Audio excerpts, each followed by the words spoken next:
প্রিয় শিক্ষার্থী বন্ধুরা, আমাদের আজকে অসীম ধারার ধারাবাহিক আলোচনার তৃতীয় পর্ব। গত দুই পর্বে আমরা আংশিক সমষ্টি নির্ণয়ের যে গুণোত্তর দ্বারা সমান্তর দ্বারা যে সমষ্টিগুলো নির্ণয়, সাধারণ পদ নির্ণয় সবকিছু আমরা বের করছি। এখন আমরা আজকে অসীমতক সমষ্টির যেই অসীমতক সমষ্টি নির্ণয় ওইটা আমরা এখন শিখবো। এখন আমরা এই জায়গায় আগে থেকে তিনটে অঙ্ক লিখে রেখেছি। এখন আমরা প্রথমে বুঝবো অসীমতক সমষ্টি। অসীমতক সমষ্টি হচ্ছে এস ইনফিনিটি, মানে হচ্ছে ইনফিনিটি মানে হচ্ছে অসীম।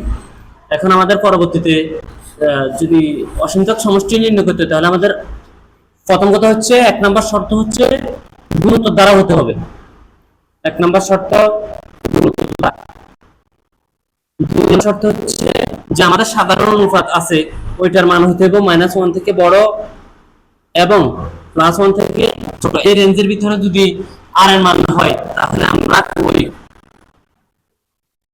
ধারাটির অসীমতক সমষ্টি নির্ণয় করতে পারবো। এখন আমরা যদি প্রথম ধারাটি লিখি, প্রথম ধারাটি হচ্ছে 1/3 plus 1/3 square plus 1/3 cube plus up to dot dot.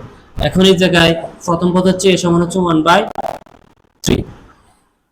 আমরা প্রথমে অসীমতক সমষ্টির সূত্রটা লিখিয়ে যাব। অসীমতক সমষ্টির সূত্র হচ্ছে s ইনফিনিটি সমান হচ্ছে a/1 - r। এখন আমাদের a হচ্ছে প্রথম পদ, আগের মতো a সমান লিখতে পারি 1/3, আর সমান লিখতে পারি দ্বিতীয় পদ ভাগ প্রথম পদ। দ্বিতীয় পদ হচ্ছে 1/3 স্কয়ার ভাগ 1/3, ভাগ করলে থাকে আমাদের 1/3। এখন এই মানটা -1 থেকে বড় এবং +1 থেকে ছোট, এই শর্তটা আমাদের মানে, তার মানে আমাদের এই ধারাটির অসীমতক সমষ্টি আছে। এখন আমরা যদি এই ধারাটির অসীমতক সমষ্টি বের করি, s ইনফিনিটি সমান হইব a + 1 - r। এখন আমাদের a এর মান হচ্ছে 1/3, তারপরে 1 - r এর মান হচ্ছে 1/3। আমরা লিখতে পারি, নিচে যদি আমরা লসাগু করি তাহলে থাকে 3 - 1, উপরে থাকে 1/3। এখন এই জায়গায় বিয়োগ করলে থাকে 1/3 2/3। আমরা যদি 1/3 গুণ চিহ্ন দিই তাহলে 3/2 হবে। 3 3 কাটা যাবে, তাহলে আমাদের মান থাকবে 1/2। এটা ছিল অসীমতক সমষ্টির প্রথম টাইপ। পরবর্তী ভিডিওতে আমরা দ্বিতীয় টাইপ নিয়ে হাজির হব। প্রিয় শিক্ষার্থী বন্ধুরা, অসীম ধারার ধারাবাহিক আলোচনার আজকে চতুর্থ পর্ব। এখন আমরা চতুর্থ পর্বে দ্বিতীয় নম্বর অঙ্কটি সমাধান করব। এখন আমরা প্রশ্নটা না লিখে সরাসরি প্রথমে অসীমতক সমষ্টি নির্ণয়ের জন্য প্রথমে a লিখি। a সমান দেওয়া আছে 1, আর সমান হচ্ছে দ্বিতীয় পদ ভাগ প্রথম পদ, তাহলে 1/2 ভাগ 1, ভাগ করলে হবে 1/2।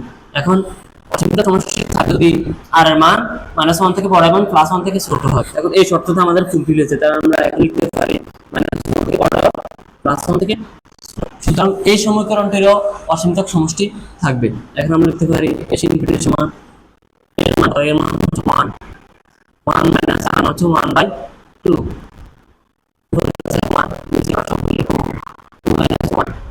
এখন আমাদের থাকে উপরে থাকে 1/2।